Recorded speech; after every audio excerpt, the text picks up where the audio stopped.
साथियों, जे कोई चंगा काम करे तो उन्होंने सलाउना भी चाहिए वा, उसकी हौसला अफजाई भी करनी चाहिए है। 3 दिन पहला जी पंजाब च घटना वापरी है, AIG विजिलेंस मनमोहन शर्मा जिन्होंने साबका कांग्रेसी मंत्री ते मौजूदा जिहड़ा BJP का आगू आ श्याम सुंदर अरोड़ा वो 50 लाख रुपये की रिश्वत देन आया तो उन्होंने उत्थे उन्होंने रंगे हथी फड़ लिया, उन्होंने दबोच लिया तो फड़ के अंदर दिता। ये लई मनमोहन शर्मा ते जिहड़े DG विजिलेंस ने वरिंदर शर्मा ये दोवें वधाई दे पात्र ने, जिथे उन्होंने ईमानदारी का सबूत दिता उहदे नाल नाल उन्होंने दलेरी भी विखाई है। दलेरी ये नहीं कि मंत्री फड़िया, मंत्री पहला भी बड़े फड़े पंजाब दे विच, दलेरी ये उन्होंने विखाई आ कि सब दे मन दे अंदर एक धारणा सी समेत मेरे कि जेड़ा बंदा BJP दे विच शामिल हो जांदा वा उन्होंने ना तो विजिलेंस हथ पाउंदी है ते ना आम आदमी पार्टी की सरकार उन्होंने हथ पाउण लई हरी झंडी दिंदी है, ते जां जेड़े बंदे कैप्टन अमरिंदर सिंह दे नाल रिलेटेड ने जां उहदे नाल शामिल होए ने उन्हां नूं नहीं फड़िया जा रहा, चाहे वह जिड्डे मर्जी भ्रिष्ट ने। ये सारे भरम भुलेखे दूर कीते मेरे भी ते जिन्हां दे मन दे विच इह गल सी उन्हां दे भी, ते इहदे नाल नाल BJP च शामिल होण वाले जिहड़े भ्रिष्ट लोग आ उन्हां दे दिमाग दे विचों भी ये फतूर ते भुलेखा कढिया भी शायद वो उधर जाके BJP दा वोट आसरा लैके वो बच जाणगे। मैं BJP दे विरुद्ध नहीं आ ते ना ही मैं आम आदमी पार्टी का महती हाँ, पर मैं BJP नूं भी ये कहना चाहुंदा उहदी लीडरशिप नूं कि इन्हां नूं शामिल करन तो पहलां इन्हां दा पिछोकड़ ते जांचिया करो, इन्हां दा किरदार ते वेख्या करो। ये हमेशा याद रखना चाहिए BJP दी लीडरशिप नूं कि लोकां ने कांग्रेस नूं नहीं राया, लोकां ने इन्हां चोरां नूं राया। लोग अज भी कांग्रेस नूं नफरत नहीं करते। ये जिहड़े कांग्रेसी चेहरे सीगे जिन्हां नूं तुसीं लै रहे हो जां जिन्हां नूं हराया उन्हां चेहरिਆਂ नूं हराया, ना कि कांग्रेस नूं। ते कैप्टन अमरिंदर सिंह दे आखे एवें भीड़ ना इकट्ठी करी जाओ, उहदा ते अपना कुछ नहीं बचिया। पंजाब दे विच पंजाब दे लोक उहनूं नफरत करदे ने ते जे तुसीं उहदे वोट आसरा लैके बैठे रहे ते उहने तुहाडे भी पैर नहीं लगण देने। जेड़े जेड़े बंदे कैप्टन अमरिंदर सिंह दे नाल BJP ज्वाइन कर रहे आ, मैं उहनां दी हालत दे उत्ते मैनूं तरस आउंदा कि तुहाडी ओह हालत आ कि जमीरों ते शरीरों हारे एक दगाबाज जरनैल दे नाल जाके तुसीं अपना सुनहरा भविख वेख रहे हो। मैं तुहानूं ये कहना चाहुंदा तुहाडी हालत पता की बनी है जिहड़े बंदे उहदे नाल जांदे ने कि कल नूं कैप्टन अमरिंदर सिंह समाजवादी पार्टी चल गया ना ते तुसीं उत्थे भी उहदे मगर चल जाना वा। तुहाडी हालत उहदे वर्गी आ भी तुसीं जिथे जिथे वो जाऊगा पूछ लाउंदे तुसीं उहदे मगर जाना।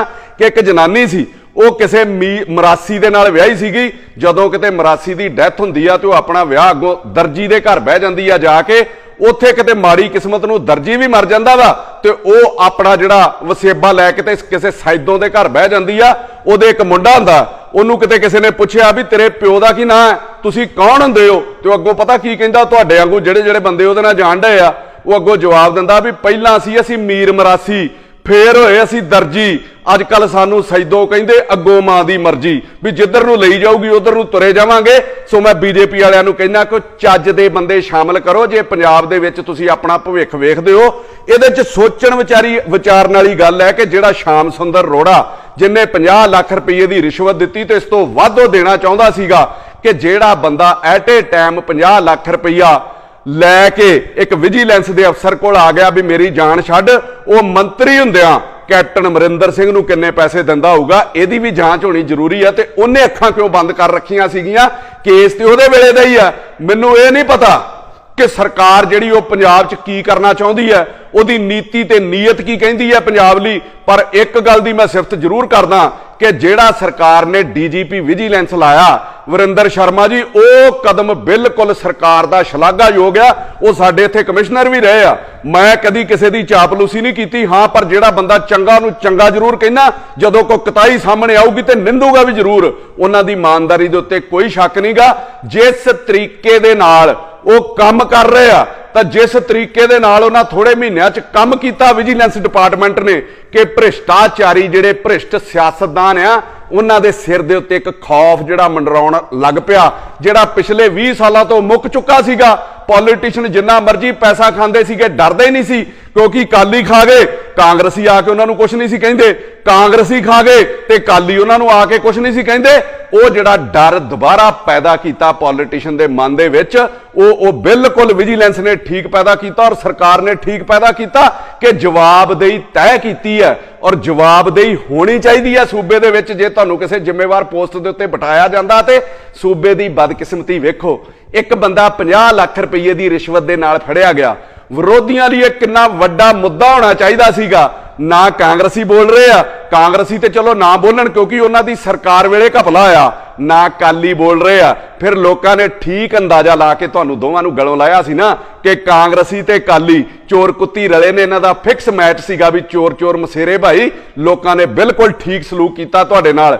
ਹੈਰਾਨੀ ਤੇ ਦੁੱਖ ਇਸ ਗੱਲ ਦਾ ਵੀ ਹੁੰਦਾ ਕਿ 20 ਸਾਲ ਪਹਿਲਾਂ ਇਹਨਾਂ ਦੋ ਸਰਕਾਰਾਂ ਤੋਂ ਪਹਿਲਾਂ ਜਿਹੜੀਆਂ ਕੈਪਟਨ ਅਮਰਿੰਦਰ ਸਿੰਘ ਤੇ ਬਾਦਲ ਵਾਲੀਆਂ ਰਹੀਆਂ ਨੇ, 20 ਸਾਲ ਪਹਿਲਾਂ ਜਦੋਂ ਕਿਤੇ ਦੇਸ਼ ਦੇ ਵਿੱਚ ਸੂਬੇ ਦੇ ਵਿੱਚ ਕਿਸੇ ਮੰਤਰੀ ਦੇ ਉੱਤੇ ਕਿਸੇ ਐਮਐਲਏ ਦੇ ਉੱਤੇ ਜੇ ਕਿਸੇ ਭ੍ਰਿਸ਼ਟਾਚਾਰ ਦਾ ਦੋਸ਼ ਲੱਗਦਾ ਸੀਗਾ ਤੇ ਉਹ ਆਪਣੇ ਅਹੁਦੇ ਤੋਂ ਅਸਤੀਫਾ ਦੇ ਦਿੰਦਾ ਸੀਗਾ, ਚਾਹੇ ਉਹ ਮੰਤਰੀ ਹੋਵੇ, ਚਾਹੇ ਐਮਐਲਏ ਹੋਵੇ ਤੇ ਚਾਹੇ ਉਹ ਪਾਰਟੀ ਦਾ ਅਹੁਦੇਦਾਰ ਹੋਵੇ। ਤੇ ਉਨੀ ਦੇਰ ਤੱਕ ਦੁਬਾਰਾ ਉਹਨੂੰ ਨਾ ਤੇ ਟਿਕਟ ਮਿਲਦੀ ਸੀ ਤੇ ਨਾ ਕੋਈ ਅਹੁਦਾ ਮਿਲਦਾ ਸੀਗਾ ਜਿੰਨਾ ਚਿਰ ਉਹ ਪਾਕ ਸਾਫ਼ ਬਰੀ ਨਹੀਂ ਹੋ ਜਾਂਦਾ। ਤੇ ਹੁਣ ਕਲਯੁਗ ਵੇਖੋ, ਜੇ ਬੰਦਾ ਕੋਈ ਕਰਪਸ਼ਨ 'ਚ ਫੜਿਆ ਜਾਂਦਾ ਤੇ ਪਾਰਟੀਆਂ ਉਹਦੇ ਮਗਰ ਧਰਨੇ ਲਾਉਂਦੀਆਂ ਨੇ, ਭ੍ਰਿਸ਼ਟ ਲੋਕਾਂ ਦੇ, ਉਹਨਾਂ ਦੇ ਬਚਾਅ ਲਈ ਧਰਨੇ ਲਾਏ ਜਾਂਦੇ ਨੇ। ਇਹਦੇ 'ਚ ਇਕੱਲੇ ਕਾਂਗਰਸੀ ਨਹੀਂ, ਚਾਹੇ ਅਕਾਲੀ ਹੋਣ, ਚਾਹੇ ਕਾਂਗਰਸੀ ਹੋਣ, ਚਾਹੇ ਆਮ ਆਦਮੀ ਪਾਰਟੀ ਵਾਲੇ ਹੋਣ। ਆਪ ਦੇ ਵੀ ਮੰਤਰੀ ਫੌਜਾ ਸਿੰਘ ਸਰਾਰੀ, ਮੈਂ ਤਾਂ ਉਹਦਾ ਨਾਂ ਪਾਇਆ ਫਰਾਰੀ, ਵੀ ਇੰਨੀ ਕਰਪਸ਼ਨ 'ਚ ਸਪੀਡ ਉਹਨੇ ਫੜੀ ਸੀਗੀ ਵੀ ਬਣਨ ਤੋਂ ਪਹਿਲਾਂ ਹੀ ਕਿ ਫੌਜਾ ਸਿੰਘ ਸਰਾਰੀ, ਉਹਦੀ ਇੱਕ ਆਡੀਓ ਜਿਹੜੀ ਉਹ ਲੀਕ ਹੋਈ, ਉਹਦੇ OSD ਨੇ ਇਲਜ਼ਾਮ ਲਾਏ ਔਰ ਉਹਦੇ ਵਿੱਚ ਉਹਦੀ ਆਵਾਜ਼ ਉਹਦੀ ਹੈ, ਉਹਦੇ ਨਾਲ ਕਈ ਹੋਰ MLA ਪੰਜਾਬ ਦੇ ਵਿੱਚ ਕਰਪਸ਼ਨ ਦਾ ਤੇ ਗੁੰਡਾਗਰਦੀ ਦਾ ਨਾਚ ਕਰਦੇ ਆ।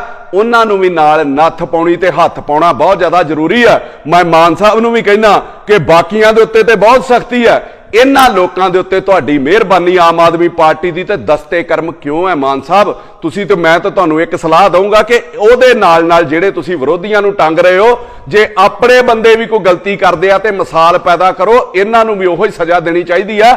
ਇਹ ਦੋ ਲੈਣਾ ਮੈਂ ਤੁਹਾਡੇ ਲਈ ਕਹਿਣ ਲੱਗਾ ਮਾਨ ਸਾਹਿਬ कि करप्शन के खिलाफ ये अभियान चला दो, करप्शन के खिलाफ ये अभियान चला दो, श्याम सुंदर और धर्मसोत की हस्ती को मिटा दो। इंसाफ हो रहा है, इंसाफ हो रहा है तो इंसाफ खुल के हो। फौजा सिंह सरारी को भी सूली पे चढ़ा दो, मतलब उन्होंने को छड्या जांदा। आप मुखी केजरीवाल ते CM ਜਿਹੜੇ ਭਗਵੰਤ ਮਾਨ ਨੇ, ਉਹਨਾਂ ਨੂੰ ਮੇਰੀ ਸਲਾਹ ਹੈ, ਉਹਨਾਂ ਨੂੰ ਮੇਰੀ ਬੇਨਤੀ ਹੈ, ਜੇ ਸਲਾਹ ਨਹੀਂ ਚੰਗੀ ਲੱਗਦੀ ਮੇਰੀ ਰਿਕੁਐਸਟ ਹੈ ਇੱਕ ਪੰਜਾਬੀ ਹੋਣ ਦੇ ਨਾਤੇ ਕਿ ਗਲਤ ਕੰਮ ਕਰਨ ਵਾਲੇ MLAਆਂ ਤੋਂ ਡਰਨ ਦੀ ਲੋੜ ਨਹੀਂ, ਭਾਵੇਂ ਉਹ ਤੁਹਾਡੀ ਪਾਰਟੀ ਦੇ ਨੇ, ਉਹਨਾਂ ਤੋਂ ਡਰਨਾ ਛੱਡੋ। ਆਪਣੇ ਮਨ ਦੇ ਵਿੱਚੋਂ ਇਹ ਡਰ ਕੱਢੋ ਕਿ ਤੁਹਾਡੀ ਸਰਕਾਰ ਡਿੱਗ ਸਕਦੀ ਆ ਜਾਂ ਇਹ ਬਾਗੀ ਹੋ ਸਕਦੇ ਆ। ਇਸ ਕਪੈਸਿਟੀ ਦੇ ਮਾਲਕ ਨਹੀਂ, ਕਿਉਂਕਿ ਇਹਨਾਂ ਨੂੰ ਤੇ ਲੋੜ ਤੋਂ ਹੀ ਪਹਿਲਾਂ ਬਹੁਤ ਕੁਝ ਵੱਧ ਮਿਲਿਆ। ਇਹ ਤੁਹਾਨੂੰ ਬਾਗੀ ਕਿੱਥੋਂ ਹੋ ਕੇ ਵਿਖਾਉਣਗੇ? 92 MLA ਨੇ ਤੁਹਾਡੇ ਕੋਲ, ਕਿਤੇ ਨਹੀਂ ਤੁਹਾਡੀ ਸਰਕਾਰ ਡਿੱਗਣੀ। ਵਿਜੀਲੈਂਸ ਵਾਲਿਆਂ ਨੂੰ ਆਪਣੇ ਬੰਦਿਆਂ ਤੇ ਕਾਰਵਾਈ ਕਰਨ ਲਈ ਵੀ ਫ੍ਰੀ ਹੈਂਡ ਛੱਡੋ। ਚੰਗਾ ਸਵੱਛ ਜਿਹੜਾ ਸਾਫ਼ ਸੁਥਰਾ ਪ੍ਰਸ਼ਾਸਨ ਦਿਓ, ਉਹਨਾਂ ਨੂੰ ਫ੍ਰੀ ਹੈਂਡ ਛੱਡੋ। ਵਿਜੀਲੈਂਸ ਵਾਲਿਆਂ ਨੂੰ ਮੈਂ ਤੁਹਾਨੂੰ ਲਿਖ ਕੇ ਦਿੰਨਾ ਕਿ ਜਿੰਨੇ ਤੁਹਾਡੇ MLAਆਂ ਦੇ ਉੱਤੇ ਪਰਚੇ ਆ ਜਾਂ ਜਿੰਨੇ ਘਟੀਆ ਦਰਜੇ ਦੇ ਕਰਪਟ ਆ, ਵਿਜੀਲੈਂਸ ਨੇ 5 ਸਾਲੇ ਬਾਗੀ ਨਹੀਂ ਹੋਣ ਦੇਣੇ ਤੇ ਵਿਜੀਲੈਂਸ ਵਾਲਿਆਂ ਤੁਹਾਡੀ ਸਰਕਾਰ ਨਹੀਂ ਟੁੱਟਣ ਦੇਣੀ ਹੈ। ਮੇਰੇ ਕੋਲ ਲਿਖਾ ਲਓ ਤੁਸੀਂ ਵੀ ਇਹਨਾਂ ਨੂੰ ਤੇ ਜਦੋਂ ਮਰਜ਼ੀ ਜੂੜ ਲਓ, ਤੁਸੀਂ ਜਦੋਂ ਮਰਜ਼ੀ ਇਹਨਾਂ ਦੀ ਧੌਣ ਨੂੰ ਹੱਥ ਪਾ ਲਓ। ਬੇਈਮਾਨ ਬੰਦੇ ਵੀ ਕਦੀ ਬਗਾਵਤ ਕਰਦੇ ਹੁੰਦੇ ਆ। ਜੇ ਸੱਚ 'ਚ ਸੂਬੇ ਦਾ ਭਲਾ ਚਾਹੁੰਦੇ ਹੋ ਤੇ ਸੂਬੇ ਦੇ ਅਫਸਰ ਤੇ ਹਰ ਪੋਲੀਟੀਸ਼ੀਅਨ ਤੇ, ਚਾਹੇ ਉਹ ਕਿਸੇ ਪਾਰਟੀ ਦਾ ਵੀ ਹੋਵੇ, ਉਹਦੇ ਮਨ ਦੇ ਵਿੱਚ ਇੱਕ ਖੌਫ ਹੋਣਾ ਚਾਹੀਦਾ ਭ੍ਰਿਸ਼ਟਾਚਾਰ ਦੇ ਪ੍ਰਤੀ। ਉਹਦੀ ਜਵਾਬਦੇਹੀ ਤੈਅ ਹੋਣੀ ਚਾਹੀਦੀ ਆ। ਉਹਨਾਂ ਨੂੰ ਇਹ ਸਮਝ ਲੈਣਾ ਚਾਹੀਦਾ ਕਿ ਸਿਆਸਤ ਤੇ ਜਿਹੜੀ ਇਹ ਅਫਸਰਸ਼ਾਹੀ ਆ, ਨੌਕਰਸ਼ਾਹੀ ਆ, ਇਹ ਸੇਵਾ ਤੇ ਜ਼ਿੰਮੇਵਾਰੀ ਆ। ਇਹ ਕੋਈ ਤੁਹਾਡੀ ਅਯਾਸ਼ੀ ਕਰਨ ਦਾ ਅੱਡਾ ਨਹੀਂ ਵੀ ਖਾਦਾ ਪੀਤਾ ਤੇ ਗਾਂ ਚਲੇ ਜਾਓ, ਇੱਥੋਂ ਇੰਜੋਏ ਕਰੋ ਤੇ ਆਪਣੇ ਬੱਚੇ ਬਾਹਰ ਸੈੱਟ ਕਰ ਲਓ। ਇਸ ਜਿਹੜੀ ਸੇਵਾ ਹੈ ਤੇ ਤੁਹਾਡੀ ਜ਼ਿੰਮੇਵਾਰੀ ਆ।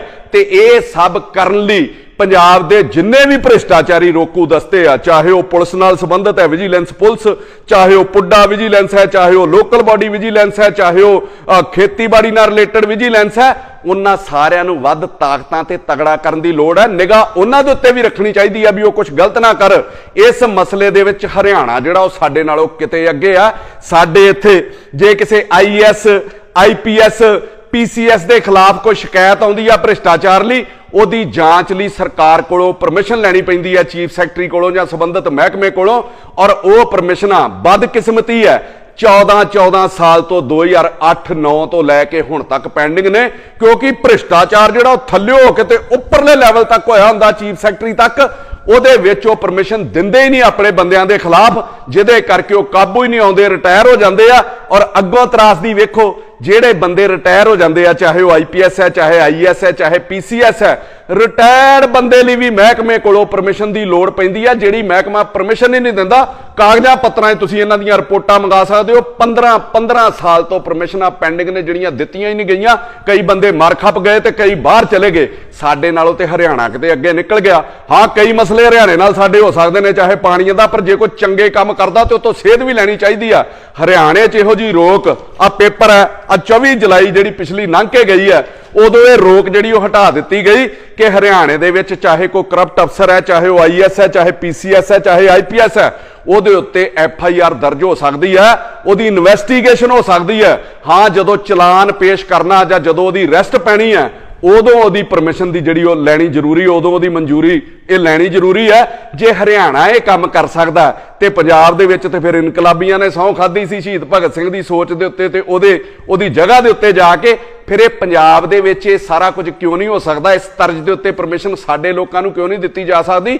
ਇਹ ਕਿਹੋ ਜਿਹਾ ਲੋਕਤੰਤਰ ਹੈ ਯਾਰ, ਕਿ ਜਿਹੜੇ ਚੋਰ ਨੂੰ ਸਰਕਾਰ ਫੜ ਹੀ ਨਹੀਂ ਸਕਦੀ, ਚਾਹੇ ਚੋਰ ਕੋਈ ਛੋਟਾ ਹੋਵੇ, ਚਾਹੇ ਉਹ IAS ਹੋਵੇ, ਚਾਹੇ PCS ਹੋਵੇ, ਚਾਹੇ ਜਿੱਡਾ ਮਰਜ਼ੀ ਵੱਡਾ ਹੋਵੇ, ਉਹਦੇ ਵਿੱਚ ਪਰਮਿਸ਼ਨ ਲੈਣ ਦੀ ਕੀ ਲੋੜ ਹੈ ਜਦੋਂ ਪਤਾ ਲੱਗ ਗਿਆ ਉਹਨੇ ਚੋਰੀ ਕੀਤੀ ਹੈ? ਇਹ ਸਮਝ ਲਓ, ਪੰਜਾਬ ਦਾ ਜਿਹੜਾ ਗੰਦ ਹੈ ਉਹ 20 ਸਾਲਾਂ ਦਾ ਪਿਆ। ਜਿਵੇਂ ਘਰ ਦੇ ਵਿੱਚ ਵੈਕਿਊਮ ਕਲੀਨਰ ਨਾਲ ਨਹੀਂ ਆਪਾਂ ਗੰਦ ਸਾਫ਼ ਕਰੀਦਾ, ਉਹਦੇ ਨਾਲ ਇਹ ਗੰਦ ਨਹੀਂ ਪੰਜਾਬ ਦੇ ਭ੍ਰਿਸ਼ਟਾਚਾਰੀ ਲੋਕਾਂ ਦਾ ਹੋ ਸਕਦਾ। ਇਹ ਸਾਫ਼ ਕਰਨ ਲਈ ਤੁਹਾਨੂੰ ਬਲਡੋਜ਼ਰ ਚਾਹੀਦਾ, JCB ਮਸ਼ੀਨ, ਵੱਡੇ ਪੱਧਰ ਦੇ ਉੱਤੇ ਵਿਜੀਲੈਂਸ ਦਾ ਸਟਾਫ ਵਧਾਉਣ ਦੀ ਵੀ ਲੋੜ ਹੈ, ਉਹਨਾਂ ਨੂੰ ਤਾਕਤਾਂ ਵੀ ਵੱਧ ਦੇਣ ਦੀ ਲੋੜ ਹੈ। ਇਹਦੇ ਨਾਲ ਮੈਂ ਪੰਜਾਬ ਦੀ ਅਫਸਰਸ਼ਾਹੀ ਨੂੰ ਵੀ ਕਹਿਣਾ ਚਾਹੁੰਦਾ ਕਿ ਲੋਕਾਂ ਦੇ ਮਨ ਦੇ ਵਿੱਚ ਇੱਕ ਧਾਰਨਾ ਇਹ ਵੀ ਬਣੀ ਹੋਈ ਸੀ ਕਿ ਪੋਲੀਟੀਸ਼ੀਅਨ ਤੇ ਜਿਹੜੀ ਬਿਊਰੋਕ੍ਰੇਸੀ ਉਹ ਰਲੀ ਹੋਈ ਆ ਵੀ ਚੋਰ ਕੁੱਤੀ ਇੱਕੋ ਹੀ ਨੇ। ਇਹ ਧਾਰਨਾ ਤੋੜਨ ਦਾ ਤੁਹਾਡੇ ਕੋਲ ਮੌਕਾ ਆ ਗਿਆ, ਕਿਉਂਕਿ ਸਾਰੀ ਸਰਕਾਰ ਅਫਸਰਸ਼ਾਹੀ ਦੇ ਉੱਤੇ, ਸਿਰ ਦੇ ਉੱਤੇ ਚੱਲ ਰਹੀ ਹੈ। ਤੁਸੀਂ ਕਮ ਸੇ ਕਮ ਲੋਕਾਂ ਦੇ ਵਿੱਚ ਇਹ ਵਿਸ਼ਵਾਸ ਪੈਦਾ ਕਰੋ ਕਿ ਜੇ ਕੋਈ ਪੁਰਾਣੇ ਸਮਿਆਂ ਦੇ ਵਿੱਚ ਗਲਤ ਹੁੰਦਾ ਰਿਹਾ, ਉਹ ਅਸੀਂ ਨਹੀਂ ਸੀ ਕਰਨਾ ਚਾਹੁੰਦੇ, ਸਾਡੇ ਕੋਲੋਂ ਪੋਲੀਟੀਸ਼ੀਅਨ ਗਲਤ ਨੀਤੀਆਂ ਬਣਾਉਂਦੇ ਰਹੇ ਜਾਂ ਗਲਤ ਕਰਾਉਂਦੇ ਰਹੇ ਆ। ਔਰ ਇਸ ਚੀਜ਼ ਦੇ ਉੱਤੇ ਜੇ ਤੁਸੀਂ ਪਹਿਰਾ ਦਿਓਗੇ ਤੇ ਪੰਜਾਬ ਦੇ ਪ੍ਰਤੀ ਤੁਸੀਂ ਆਪਣਾ ਸੱਚਾ ਜਿਹੜਾ ਫਰਜ਼ ਅਦਾ ਕਰ ਸਕਦੇ ਹੋ, ਕਿਉਂਕਿ 20 ਸਾਲ ਬਾਅਦ ਤੁਹਾਨੂੰ ਮੌਕਾ ਮਿਲਿਆ ਆਪਣੀ ਮਰਜ਼ੀ ਨਾਲ ਕੰਮ ਕਰਨ ਦਾ। ਸੋ ਉਸ ਕੰਮ ਦਾ ਜਨਤਾ ਨੂੰ ਫਾਇਦਾ ਵੀ ਹੋਣਾ ਚਾਹੀਦਾ ਔਰ ਤੁਹਾਡੇ ਪਰਿਵਾਰ ਦੀ ਤੇ ਤੁਹਾਡੀ ਸ਼ੋਭਾ ਵੀ ਹੋਣੀ ਚਾਹੀਦੀ ਆ ਕਿ ਅਫਸਰਸ਼ਾਹੀ ਨੇ ਬਿਲਕੁਲ ਠੀਕ ਕੰਮ ਕੀਤਾ ਸੀਗਾ, ਇਹਨਾਂ ਦੇ ਹੱਥ 'ਚ ਰਾਜ ਭਾਗ ਆ ਜੇ ਤੇ ਬਿਲਕੁਲ ਦਰੁਸਤ ਹੋ ਸਕਦਾ। ਸੋ ਮੈਂ ਤੁਹਾਨੂੰ ਇਹ ਗੱਲ ਕਹਿਣਾ ਚਾਹੁੰਦਾ, ਜਿੰਨੀ ਵੀ ਅਫਸਰਸ਼ਾਹੀ ਆ, ਬਿਊਰੋਕ੍ਰੇਸੀ ਹੈ, ਕਿ ਜੁਆਇਨਿੰਗ ਵੇਲੇ ਜਿਹੜੀ ਤੁਹਾਨੂੰ ਸਹੁੰ ਖਵਾਈ ਜਾਂਦੀ ਹੈ ਨਾ, ਉਹਦੇ ਉੱਤੇ ਪਹਿਰਾ ਦਿਓ ਬਜਾਏ ਪੋਲੀਟੀਸ਼ੀਅਨ ਦੇ ਗਲਤ ਹੁਕਮਾਂ ਦੇ ਉੱਤੇ, ਚਾਹੇ ਉਹ ਕਿਸੇ ਵੀ ਪਾਰਟੀ ਨਾਲ ਤੇ ਕਿਸੇ ਵੀ ਸਰਕਾਰ ਦੇ ਹੋਣ। ਉਹਦੇ ਉੱਤੇ ਪਹਿਰਾ ਦੇਣ ਨਾਲੋਂ ਜੋ ਤੁਹਾਨੂੰ ਸਹੁੰ ਖਵਾਈ ਗਈ ਆ ਉਸ ਜ਼ਿੰਮੇਵਾਰੀ ਦੇ ਉੱਤੇ ਪਹਿਰਾ ਦੇਣਾ ਤੁਹਾਡਾ ਬਣਦਾ। ਸੋ ਮੈਂ ਅਖੀਰ ਦੇ ਵਿੱਚ ਦੁਬਾਰਾ ਜਿਹੜੇ DGP ਵਿਜੀਲੈਂਸ ਨੇ ਵਰਿੰਦਰ ਸ਼ਰਮਾ ਤੇ SSP ਮਨਮੋਹਨ ਸ਼ਰਮਾ, ਉਹਨਾਂ ਨੂੰ ਮੈਂ ਫਿਰ ਕਹਿਣਾ ਕਿ ਤੁਸੀਂ, ਮਨਮੋਹਨ ਸ਼ਰਮਾ ਨੇ ਕਰੋੜ ਰੁਪਏ ਦੇ ਲਾਗੇ ਚਾਗੇ ਦੀ ਜਿਹੜੀ ਰਿਸ਼ਵਤ ਠਕਰਾਈ ਹੈ ਔਰ ਉਹ ਬੰਦੇ ਨੂੰ ਫੜ ਕੇ ਅੰਦਰ ਦਿੱਤਾ, ਬਿਲਕੁਲ ਉਹ ਸ਼ਲਾਘਾਯੋਗ ਕੰਮ ਹੈ।